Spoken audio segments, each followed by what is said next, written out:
जो आपकी मर्जी हो आप अपनी फीस इसमें लिख दीजिएगा, but I request you again कि ये केस आप ही लड़े। मुझे आप पे बहुत एतमाद है फराद। मैं समझे नहीं। मैं ये कह रही हूँ कि इन प्रोजेक्ट्स के अंदर हमारी कंपनी ने इन्वेस्ट किया है तो दे शुडंट बी पेंडिंग, हमें इनको रीएक्टिवेट करना चाहिए। और ये पेंडिंग भी जनाब की नेग्लिजेंस की वजह से हुए हैं।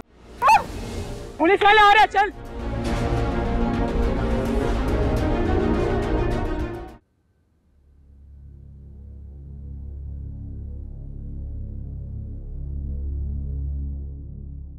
इस डेफेमेशन लेटर को हम इतना सादा नहीं ले सकते। इसकी हर लाइन में लफ्जों का इस्तेमाल बहुत सोच समझ के किया गया है। हाँ, लेकिन इस बात को जहन में रखो कि जरनाब के जिस बयान को हमने बुनियाद बनाया है वो पब्लिक इंटरेस्ट में था, किसी बदले के लिए नहीं। सो लीगली हमारा केस बहुत स्ट्रांग है, स्ट्रांग डिफेंस है। लेकिन पब्लिक इंटरेस्ट तो तब डिफेंड होगा जब हमारे पास ठोस सबूत मौजूद होंगे और उनके पास वाज़ेह दलाइल मौजूद हैं। लेकिन जरनाब का बयान डैमेज का सबब तो बनता है। लेकिन डैमेज प्रूव करना भी तो उनकी जिम्मेदारी है ना। क्या वो ये साबित कर सकेंगे कि उनकी कंपनी में वाकई में नुकसान हुआ है? और ये सब जो बातें कही गई हैं वो पर्सनल एक्सपीरियंस है, तो क्या वो भी डेफेमेशन कहलाएगा? ये तो कॉन्टेक्स्ट पे डिपेंड करता है। उन्होंने अपने नैरेटिव को इतना स्ट्रांग बना लिया है कि परसेप्शन ट्रुथ पे हावी हो गया। आई एम सॉरी, मैं समझ नहीं सकी आपकी बात। देखें, नबील ने आपके साथ मिसबिहेव किया, जिसकी कंप्लेन आपने जाके कंपनी में की और कंपनी से आपको बुरा एक्सपीरियंस हुआ और आपने अपने उस बुरे एक्सपीरियंस को एक ऐसे फोरम पे जाके डिस्कस किया जहां सच और झूठ साबित होने से पहले ही उस कंपनी के बारे में लोगों ने एक राय कायम कर ली, जिसका उस कंपनी की साख को बुरा असर पड़ा है और उनका डैमेज हुआ है। तो क्या अब सच बोलना भी जुर्म है? कानून सिर्फ सच को नहीं देखता, वो ये देखता है कि उस सच को कैसे बयान किया गया है, उसे किस तरीके से फैलाया गया है और दूसरी पार्टी को उस सच से कितना नुकसान पहुंचा है। और अगर वो नुकसान उस सच पर हावी हो जाता है तो ये डेफेमेशन होगा। तो अभी मिसिंग क्या लग रहा है? देखिए, हमारे पास एविडेंस और स्ट्रक्चर होना चाहिए। ताकतवर सिर्फ मुकदमा नहीं बनाता, वो नैरेटिव क्रिएट करता है। इसलिए तो मैं कह रही हूँ कि हम ये केस लड़ सकते हैं, हमें बस स्ट्रॉन्ग स्ट्रेटजी चाहिए ताकि हम उनके नैरेटिव को वीक दिखा सकें। अब फैसला आपके हाथ में है, बस कोई मौजज़ा ही हो सकता है, वरना इनसे मुकाबला करना इतना आसान नहीं।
ये इस कोर्ट में एक केस फाइल किया गया है सी विजन की जानिब से जरनाब महमूद के खिलाफ।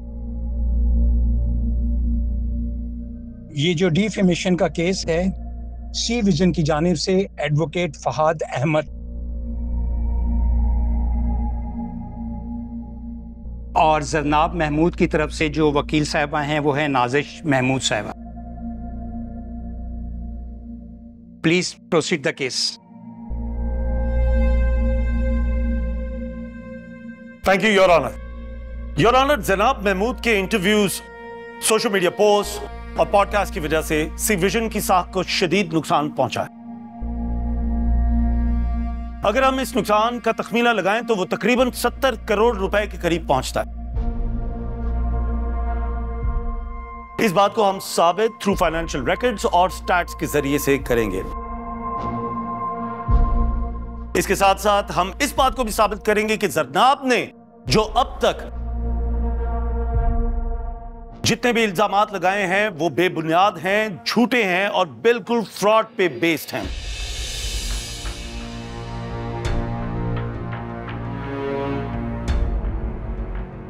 इनका मुहर्रिक या तो जाती अना है या फिर सी विजन जैसी बावकार कंपनी की क्रेडिबिलिटी को नुकसान पहुंचाना है, योर ऑनर।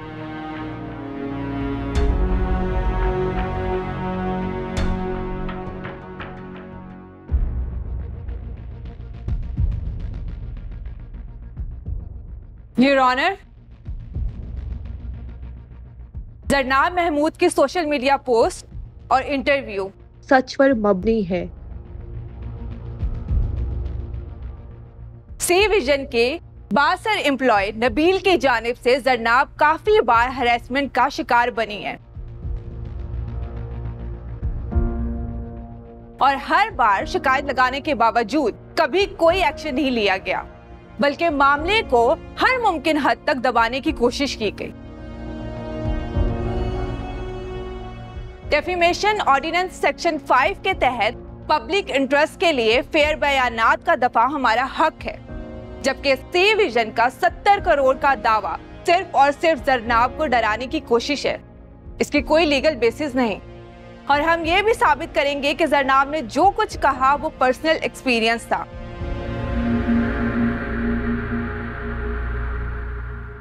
ना कि जाती मफाद और ना ही बदनामी कंपनी का मकसद थी। नाजिश साहिबा, आपके पास अपने दिफा में कोई कॉन्क्रीट एविडेंस मौजूद है? योर ऑनर, मेरे पास जरनाब की सभी अचीवमेंट्स और कंपनी के साथ काम करने का मुकम्मल रिकॉर्ड है। और वकील साहिबा, मुझे इस वक्त अचीवमेंट या कंपनी के साथ रिलेशनशिप की इंफॉर्मेशन नहीं चाहिए। मैंने सिर्फ आपसे ये पूछा है कि जरनाब महमूद साहिबा ने जो कुछ सोशल मीडिया पर कहा या जहां कहीं भी कहा,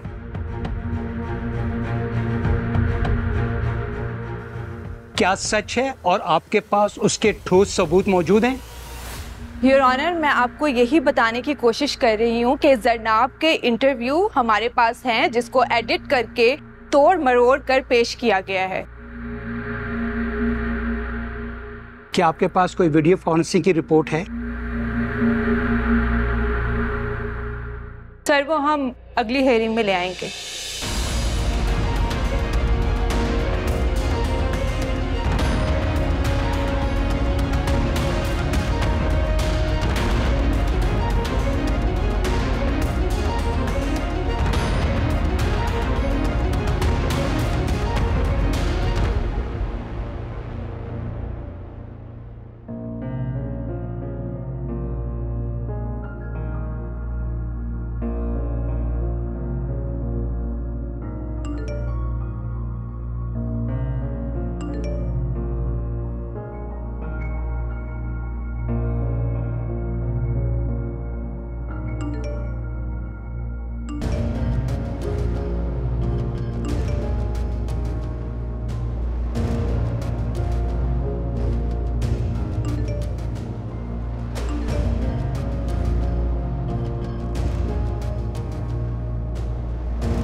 क्या चाहते हो? माहम प्लीज, जरनाब और भाई के दरमियान जो कुछ भी चल रहा है वो उनके प्रोफेशनल लेवल पर है, हम दोनों का इससे कुछ लेना देना नहीं है। लेन देन है राहील। जरनाब मेरी बड़ी बहन है और अब तुम्हारे भाई की वजह से मेरे बाबा जरनाब नाजिर सब अदालत में बैठे हुए हैं। लेकिन इसमें मेरा क्या कसूर है माहम? राहील तुम्हारा कसूर है, तुम्हें सब कुछ पता था मगर तुम मेरे सामने एकदम अनजान बने जा रहे थे। हाँ मुझे पता था, मगर मैं सिर्फ और सिर्फ ठीक वक्त का इंतजार कर रहा था कि क्या ठीक वक्त? कि तुम्हारा भाई हमें और जलील करे फिर तुम हमें बताओगे? नहीं ऐसा नहीं है माहम, मैं तो बस। राहील प्लीज, इससे पहले बाकी सब घर आए, तुम प्लीज चले जाओ यहाँ से। माहम तुम एक बार मेरी बात मुझे तो सुन। तुम्हारी बात नहीं सुनिए राहील, जाओ।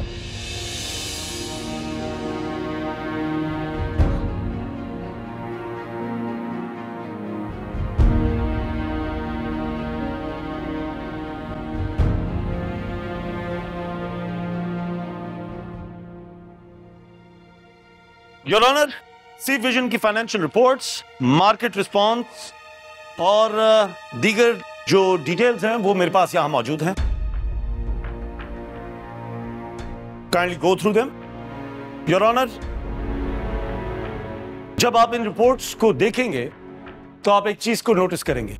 जिन तारीख पर जरनाब ने ये तमाम तर एलिगेशंस लगाई हैं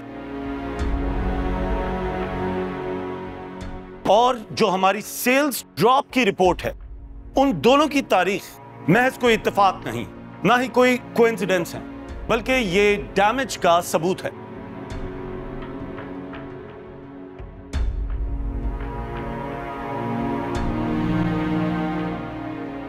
योर ऑनर, मेरी आपसे रिक्वेस्ट है कि इन रिपोर्ट्स को सरफेस लेवल पे ना देखा जाए।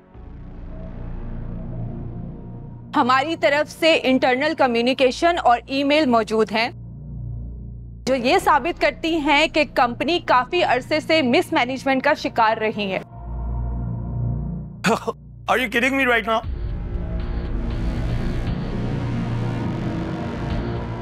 आपके कहने का मतलब है कि आपकी बोगस ईमेल्स हमारे इन्वेस्टर रिपोर्ट्स के ऊपर हावी है? योर ऑनर, मैं यही बताने की कोशिश कर रही हूं कि ईमेल से अंदाजा लगाया जा सकता है कि कंपनी पहले से ही फाइनेंस के मामले में कमजोर पड़ रही थी। और जैसे कोर्ट के सामने प्लेंटिफ के एग्जिबिट मौजूद हैं, वैसे ही डिफेंस को सबूत के तौर पर डॉक्यूमेंट्स पेश करना होंगे।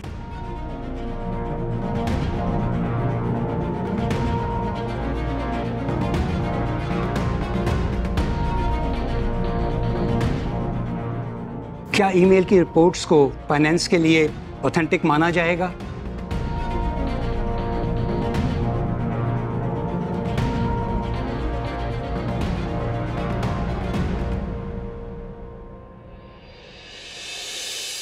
नाज़िर, आप अपने केस की भरपूर तैयारी कर आया करें। ये कोर्ट कल तक के लिए मुलतवी की जाती है।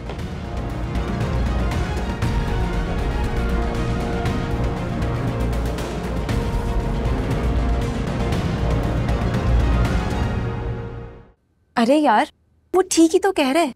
इन सब में उस राहील बेचारे का क्या कसूर है? हाँ, कसूर तो मेरा है ना, कि मुझे लगा कि इतना सब जानने के बाद भी उसे कुछ नहीं पता होगा।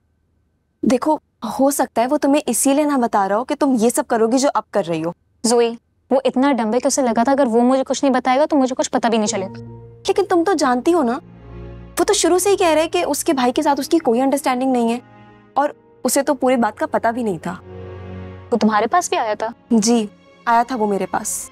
मुझे कह रहा था कि मैं तुम्हें समझाऊं कि तुम उससे बात करो।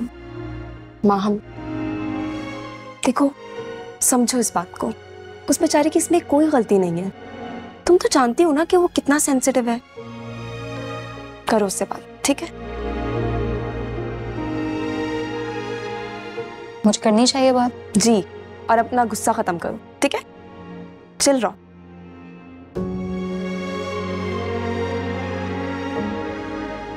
चाय पियो। पियो जाएगी मुझसे? तुम भी पियो।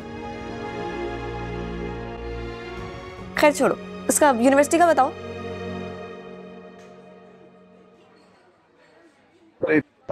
बेटा फरहाद, मुझे आपसे बात करनी थी।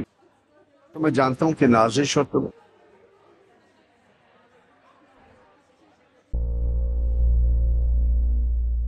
बेटा, तुम्हारे और नाजिश के बीच में जो कुछ भी हुआ, देखो ऐसा तो घरों में होता रहता है ना, मगर ये तो नहीं कि मियाँ बीवी के झगड़े में घर से बाहर। मेमून साहब, आपकी फैमिली का सबसे बड़ा मसला यही है कि आप लोग गलत बात को गलत टाइम पे शुरू करते थे। मेरे लाख मना करने के बावजूद जनाब के मामले में उसने टांग अड़ाई, मुझसे बदजबानी की, और फिर अब मेरे सामने वो कोर्ट में आके खड़ी हो गई। अब उसकी कौन सी ऐसी हरकत है जिसकी वजह से मैं उसे अपनी बीवी के तौर पे कबूल कर लूं? मैं तो ये चाह रहा था कि तुम महमूद साहब, सबसे पहली चीज तो ये कि मैं अदालत में खड़े होकर अपने पर्सनल मैटर्स को आपके साथ डिस्कस नहीं करना चाहता।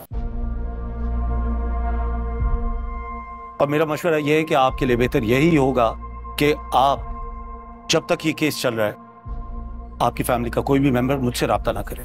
मैं हरगिज ये नहीं चाहता कि मेरे क्लाइंट को यह तासुर मिले कि मैं किसी भी तरीके से अपने ससुराल की मदद कर रहा हूं। I hope you understand.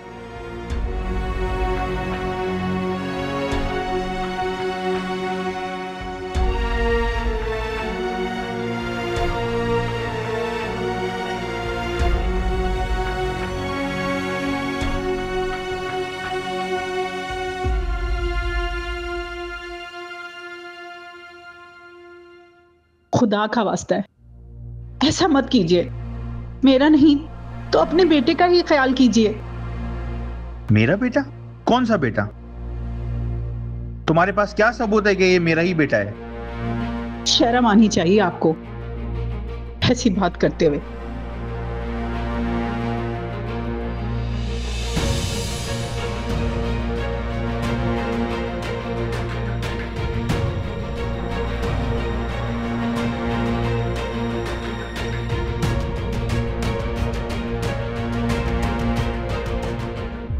नहीं, मेरा और जहाना का कभी कोई झगड़ा नहीं होता था। हम दोनों एक दूसरे में इतना मगन रहते थे, पता ही नहीं चलता था दिन कब हुआ, रात कब हुई। कभी नहीं सोचा था कि इंसान है, किसी जगह किसी ना किसी के हाथ से तो जिंदगी की डोर छूट सकती है ना। शायद कोई भी नहीं सोचता, लेकिन ऐसा हुआ अचानक, एकदम। जहां अब छोटी सी भाई मेरी गोद में देके चली गई। मैंने खुद को कभी इतना बेबस महसूस नहीं किया। यही ख्याल आया कि काश जहां ना जाती, मैं चला जाता।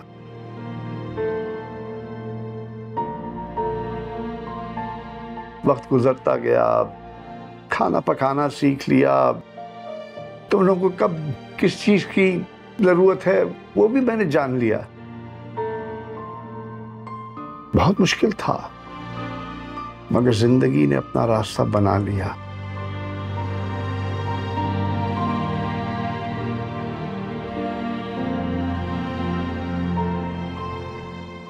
तुम तीनों को बड़ा होते देखा तो बहुत खुश हुआ। जहाना से कहा, जहाना देखा तुमने, मुझ जैसे नकम्मे आदमी ने 3 बेटियां पाल ली। लेकिन फिर अचानक तुम दोनों की जिंदगी में एक भौचाल आ गया, और उससे फिर मुझे उसी मकाम पे लाके खड़ा कर दिया।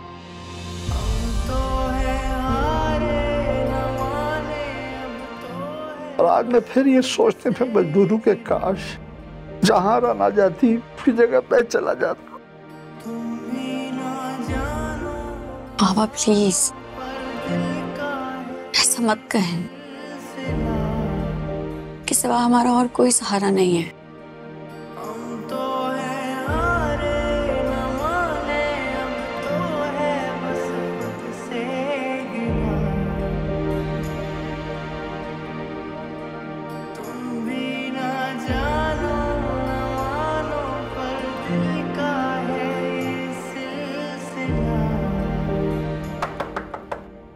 माँ, आपने बुलाया? मैंने तो साइमा को बुलाया था। अब वो सो गई है, कोई भी काम है तो मुझे बता दे। मुझे तुमसे कुछ काम नहीं करवाना। तुम्हारी अपनी बीवी से सुलह हुई है कि नहीं? हाँ, नहीं, लेकिन आपको इस बात से क्या फर्क पड़ता? आपकी नजर में तो वो वैसे भी एक आम घर की लड़की थी जो बगैर जहेज के आ गई थी। घर हर कोई देखता है और जहेज एक रवायत है। इसका ये मतलब नहीं कि इंसान में इंसानियत नहीं है। तुमने जो उस रात उसके साथ किया वो एक समझदार और सुलझा हुआ इंसान नहीं कर सकता। माँ, आपको पता भी है कि उस बस, मुझे सोना है, मुझे नींद आ रही है, जाओ तुम यहां से।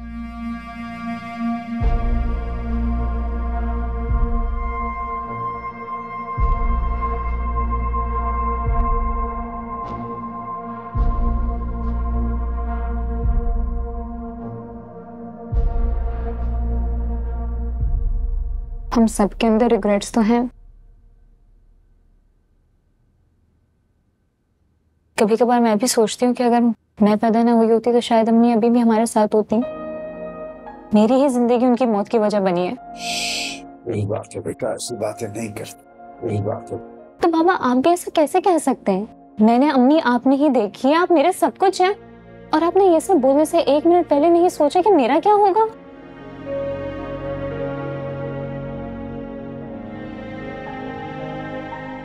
ठीक है, I am sorry, I am really sorry.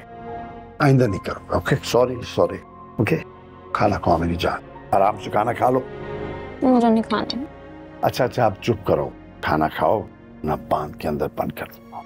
चुप खाओ मेरा बेटा, शाबाश। Please have your lunch.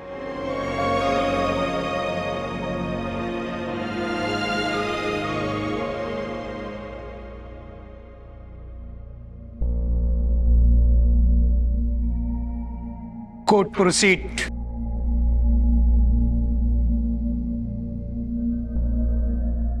Miss Nazish, आपने पिछली समाअत में फॉरेंसिक एविडेंस पेश करने को कहा था। योर ऑनर, ये एक पॉडकास्ट इंटरव्यू की फॉरेंसिक रिपोर्ट है जो कि कंपनी सी विजन की जानिब से सबूत के तौर पर पेश किया गया है। रिपोर्ट में वाज़ेह तौर पर दिखाया गया है कि जरनाब के जवाबात को कट पेस्ट करके मनचाहे सवालात के साथ जोड़ा गया है, जो कि जरनाब के स्टेटमेंट को मिस रिप्रेजेंट करता है। योर ऑनर, कंपनी ने सिर्फ वो मवाद प्रेजेंट किया है जो ऑलरेडी इंटरनेट पे मौजूद है। मिस नाजिश ने सिर्फ एक वीडियो की फोरेंसिक रिपोर्ट निकालकर तमाम तर मलबा कंपनी के ऊपर डालने की कोशिश की है, जबकि ये अच्छी तरह जानती हैं कि थर्ड पार्टी की किसी भी एक्ट का या किसी भी प्रोडक्शन की जिम्मेदारी कंपनी खुद नहीं लेगी। ये वीडियो सी विजन की जानिब से दिए जाने वाले मवाद का हिस्सा है, जिसे आप सबूत के तौर पे तो पेश कर रहे हैं, लेकिन आप इसको रिपोर्ट के बाद डिसऑन कर रहे हैं। योर ऑनर, हमने तो सिर्फ ये बताया है कि मिस जरनाब की स्टेटमेंट्स की वजह से कंपनी की साख को किस कदर नुकसान हुआ है।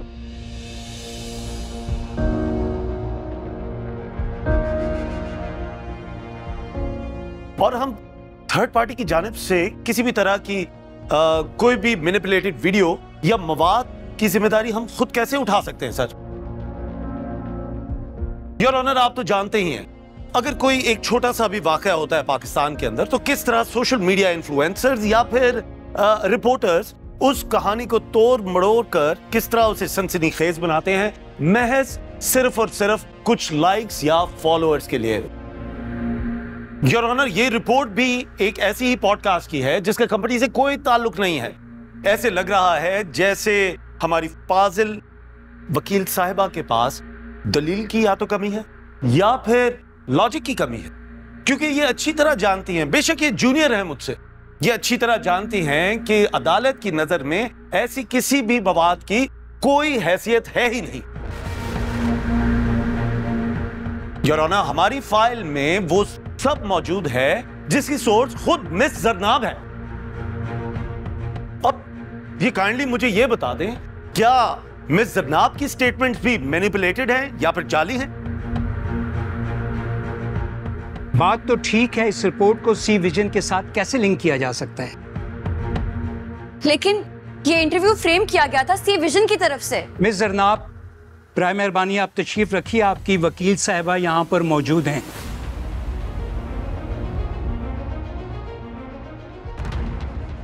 मिस नाजिश, आप मजीद कुछ कहना चाहती हैं? योर ऑनर, सच्चाई को दबाया जा रहा है सिर्फ इसलिए कि जिस सिस्टम में हम सच बोल रहे हैं वो खुद ब्लाइंड फोल्डेड है। मिस नाजिश, अदालत को फलसफा नहीं सबूत चाहिए होते हैं। मैं ये समाअत 2 हफ्ते के लिए मौखर करता हूँ। अगली पेशी पर एविडेंस और विटनेस लिस्ट चाहिए होगी।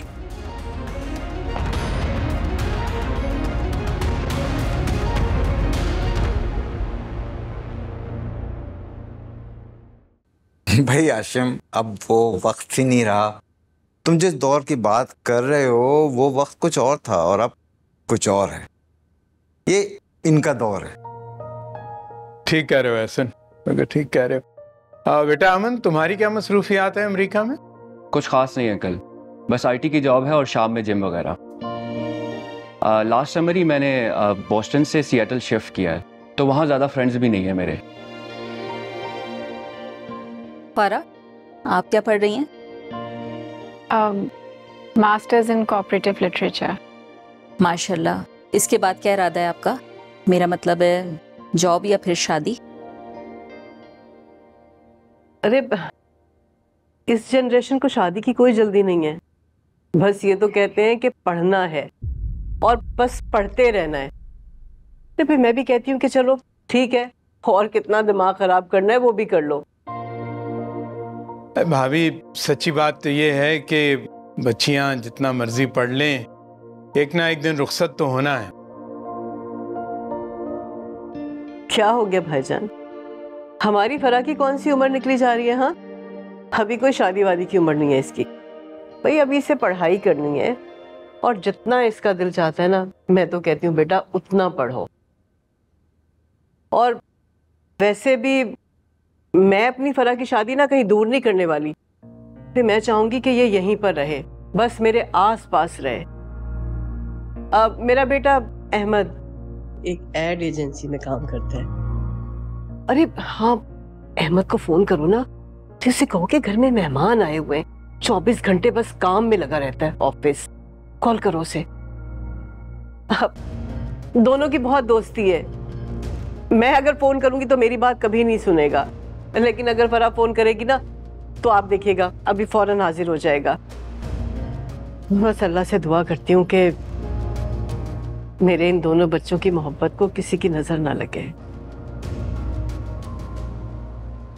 वो असल में बात यह है, बच्चे दोनों जो हैं बचपन से ही इकट्ठे पले बड़े हैं, लेकिन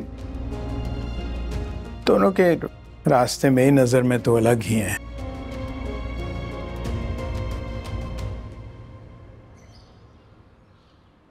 नाजिश, मुझे अंदाजा नहीं था कि तुम जितनी बुरी बीवी हो उतनी बुरी तुम वकील भी हो। वकील जैसे भी हो, लेकिन अच्छी बीवी बनने की मैंने हर मुमकिन कोशिश की। कोशिश? बिल्कुल ऐसी ही कोशिश जैसी तुम केस लड़ने की कर रही हो। अपनी हालत देखो यार, तुम्हारे हाथ कांप रहे हैं, अल्फाज तुम्हारा साथ नहीं दे रहे, दलाइल तुम्हारे गले में अटक रहे हैं। तरस आ रहा है मुझे तुम्हारी हालत देखकर। मेरा मशवरा मानो तो अपने आप को इस ख्वारी से बचा दो। शौहर नहीं तो एक कम से कम सीनियर लॉयर के हैसियत से तुम मेरी एडवाइस मान। बाबा आप चले, मैं आती। हाँ अच्छा बेटा।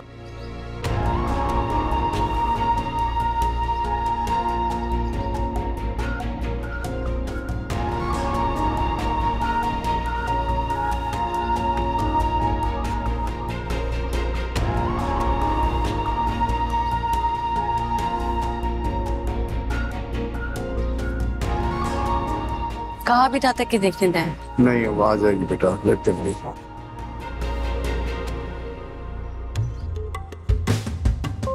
खुद से ही खुद को हमने छुपाया, दिल है डर गया, दिल है डर गया, ये लिखना था जो भी हमने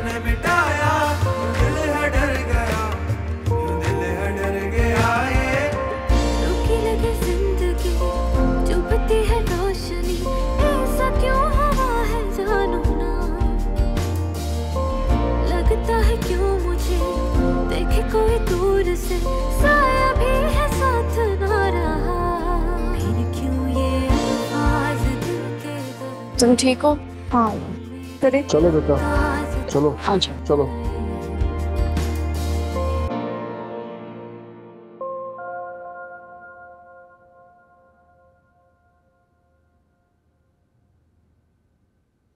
फरखंदा, क्या जरूरत थी तुम्हें ये सारी बेतुकी बातें करने की? मैंने कौन सी बेतुकी बातें की हैं भाईजान? वही जो तुम एहसन के साथ कर रही थी, ये तासुर देने की कोशिश कर रही थी जैसे अहमद और फराह के दरमियान सब कुछ तय है। तो मैंने कौन सा गलत तासुर दिया है? सारी जिंदगी में आपकी बात मानती आई हूं। जो आपने कहा, जैसा आपने कहा, मैंने वो किया। लेकिन कभी मेरा भी तो दिल चाहता है ना भाईजान कि जो मैं चाहती हूँ, जो मैं करना चाहती हूँ वो हो जाए, मेरी भी सुनी जाए। और मैंने ये जो कुछ भी कहा है ना, ये अहमद की माँ बन के नहीं कहा, बल्कि फराह की माँ बनकर और बहुत सोच समझ कर कहा है भाईजान। फराह शादी के लिए हरगिज तैयार नहीं है, वो नहीं चाहती यहाँ पर शादी करना। अगर आपको मेरी बात पे यकीन नहीं है ना, मेरा एतबार नहीं है, तो एक बार खुद जाके प्लीज हाँ फराह से बात कर लीजिए, उससे पूछ लीजिए जाके।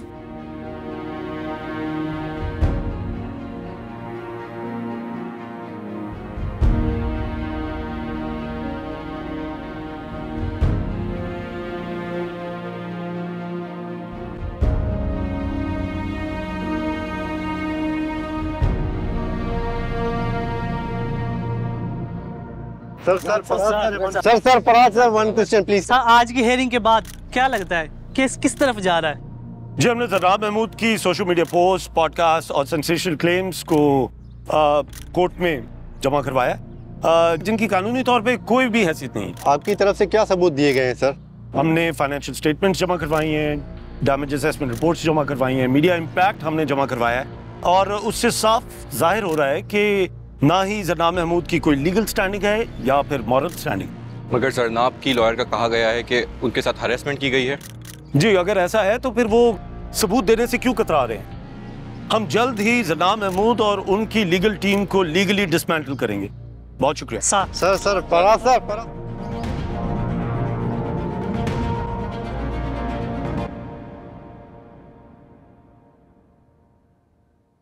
आज की हियरिंग में हमारी पोजीशन मजीद कमजोर हो गई है। आई एम सॉरी जारू, मैं ये केस सही तरह से हैंडल नहीं कर सकी।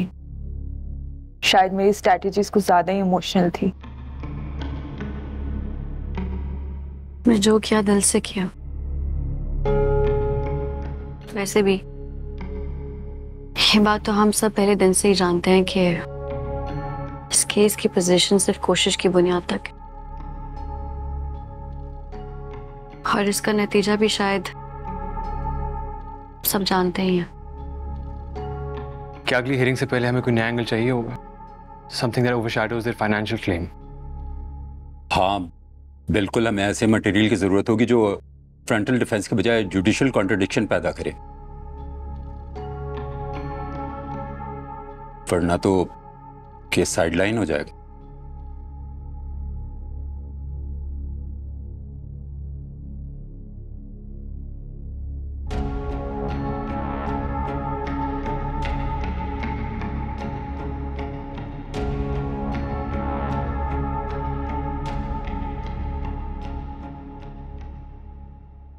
तो है हारे न माने, अब तो है बस खुद से गिला।